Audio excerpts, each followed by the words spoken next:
Good morning. Sitting here having some coffee. I got thinking, one time my shenanigans made it all the way up to Dr. Ruckman, and he's kind of like the Baptist Pope.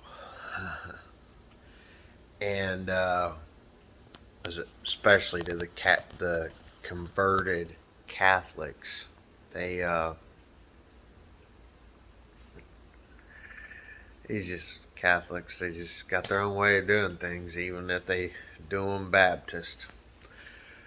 So the typical what do you call them? Uh, they want to watch people and report on them and stuff like that. Jesuits. That's it. Jesuits. So they go down to an annual Baptist reunion revival, and someone mentions me to Dr. Ruckman. They originally invited me, and I thought, well, and then it was just, don't worry about it, and then it was canceled out by the preacher because he was like, well, Levi smokes, doesn't he? Yeah. So they said, well, there's not going to be enough room. They could have just said, hey, guy, you smoke cigarettes and we don't want to be around it. It's like, that's a lot better than just lying. Smoking cigarettes is better than lying. But anyhow, because lying, when people lie like that, they get in a habit of making that their solution for everything. Well, I'll just lie. I'll just lie. A liar's a liar. You know. So uh, they go down there. Meanwhile, I stay home. I'm on the floor reading my Bible for I think it was I think I read it for like 4 days straight. I've been reading it for a long time, but like there were bouts of time where I would just read it nonstop, consistently. I was absolutely glued to it, and which was good because really, this certain group kept trying to condemn everything about me, and I just had and it was captivating me. It was talking to me, but more importantly, I'll tell you in a second what it was doing. So I'm down on the floor, reading, drinking coffee, smoking cigarettes, you know, and I go down there and they asked Dr. Ruckman. His answer was, "Sounds like a self-made man." He could have been right, could have been wrong. It stuck with me. It made me think a couple of times. You know, because it's a pretty big journey trying to trust God. Like, well, what do I do?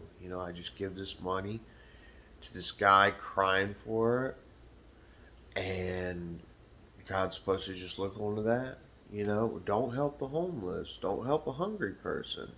Just give it to this preacher. You know, and if God actually says that, then do it. If Holy Spirit speaks to your heart, do it. No questions asked. Um, but it's it's just one of them things that you gotta navigate. So I, you know, my little shenanigans made it down to the Baptist Pope, Dr. Rutland. You heard it first. I coined it here. Anyhow, they come back. They said they didn't know I was. Why would they know? I wasn't like I read my Bible 4 days on the floor, day and night. Uh, yeah, you know. Um,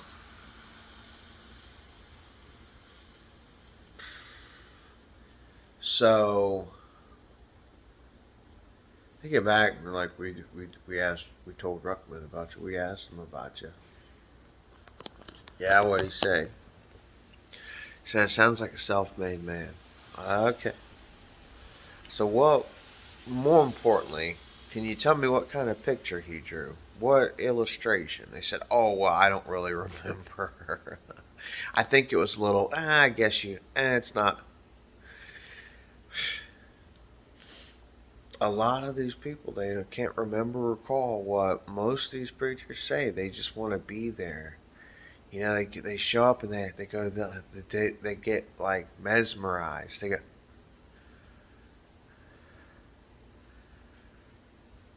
I get the whole time, and they're just. It's like they have selective hearing. Their ears just shut off, and they're watching the preacher,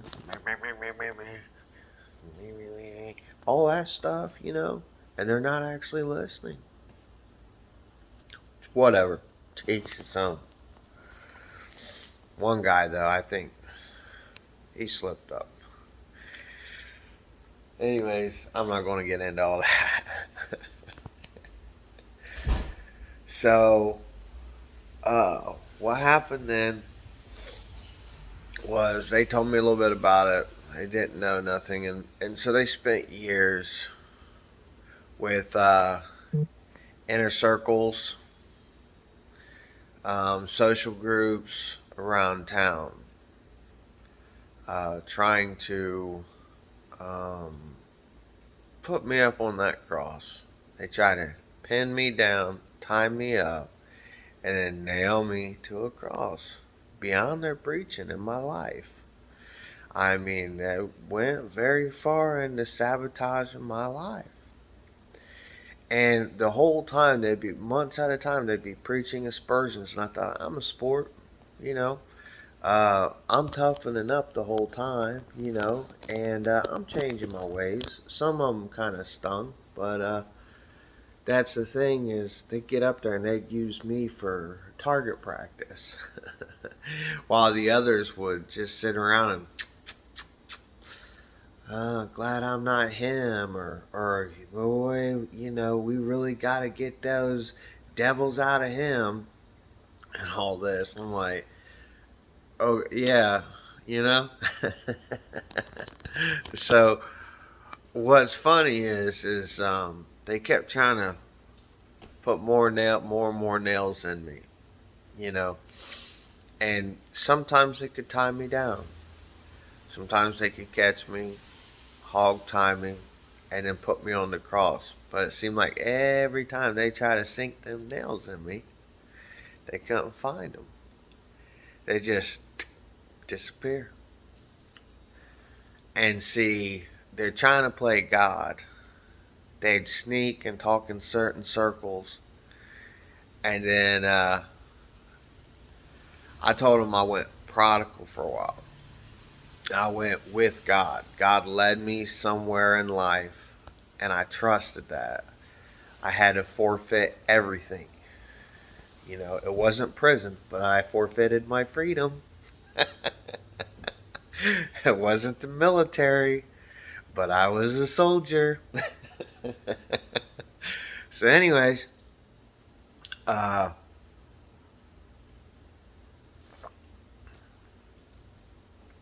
you know, I trust in God and everything. And a while later, I show back up at that place. Dare I call it a church? But we'll call it a church. Anyhow, walk in, no cigarettes, no drug problems, no drinking problems, you know. Uh, I pretty much had women off my mind. It comes and goes as I'm a man. But you know, no TV hanging up or no TV setting up on my shelves, you know. Um, Stuff like that, you know. I yeah, started putting on weight, but you know, and then that's it. And meanwhile, they're scattering around looking for nails, you know. You know, they put Jesus up on that cross, and then they want to put everybody to the left or the right of him. You know, they want to nail him to the cross, and the whole time they're trying to. Uh, they don't see it that the crosses are empty. Though they still think he's nailed to that cross. You know, like they got to do it for. They got to do his work for him. You know, and then it's okay to listen. It's good to listen.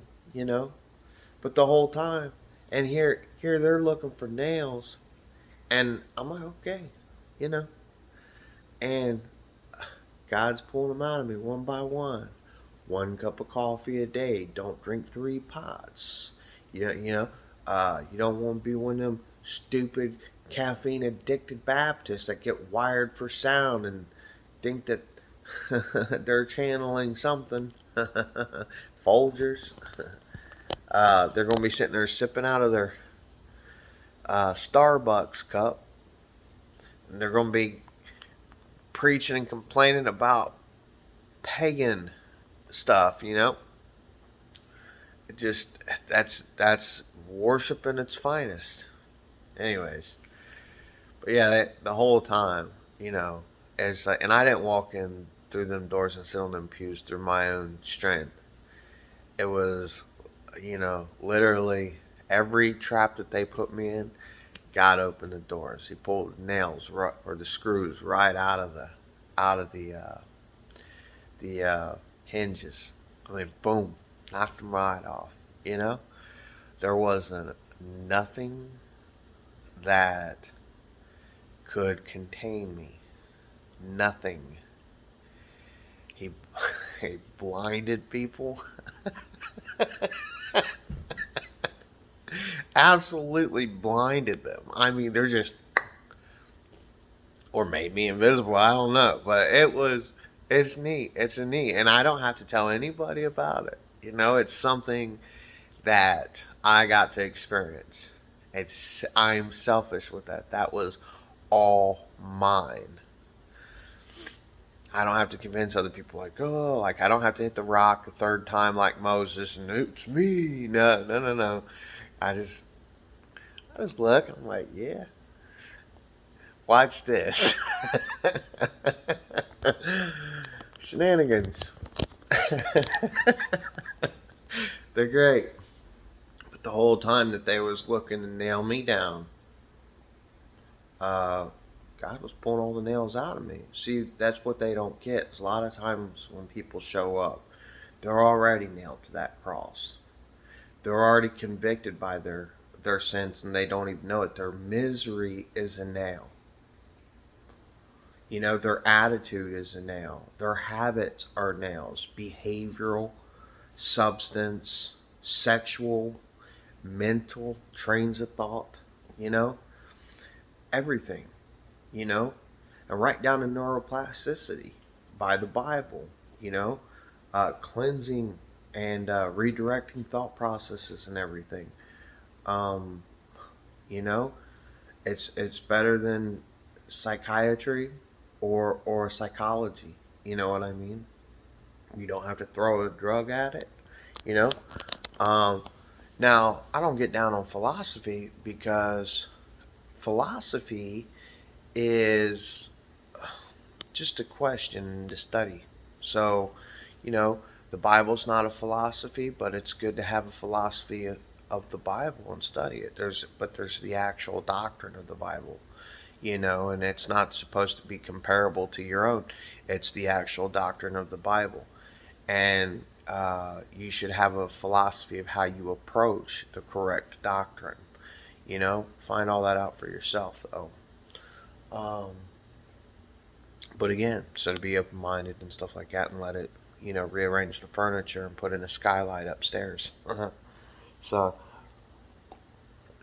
you know, and that's what it does. It'll knock, you know, you're all inside your head, you're living in your head space, and you put the word in there, it's going to knock down the walls and it's going to rearrange the furniture, it's going to put in a skylight. It's going to It's going to do some remodeling, you know. Meanwhile, that's exactly what it was doing. But sometimes people feel so compelled, you know, to play God and do that. But yeah, my shenanigans made it to Dr. Ruckman. In fact, in 2016, I was living just a hop and a jump and a skip from him. Yeah, pretty nice. Uh, but yeah, so, eh, back to, you know, indwelling sins in the flesh and all that. These people are already on the cross. And see, the thing is they're already on a track to hell. And if you could just visualize this real quick, that Jesus' cross is empty. Okay? And he's the one pulling the nails out of the people when they cry out to him. And he's getting them off the cross and showing them a different way. He's cleaning them up. He's wiping their blood off of them and all that. You know?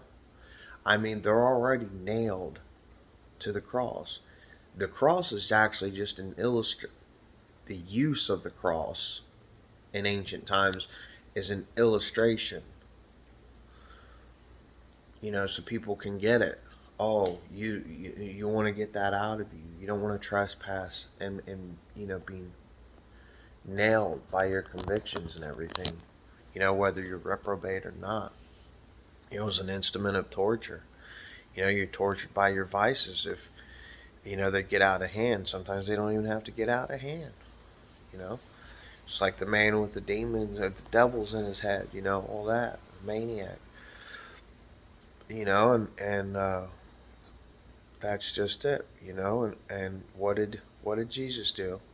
Wasn't nothing that could bind him or hold him. No fetters, no handcuffs, you know.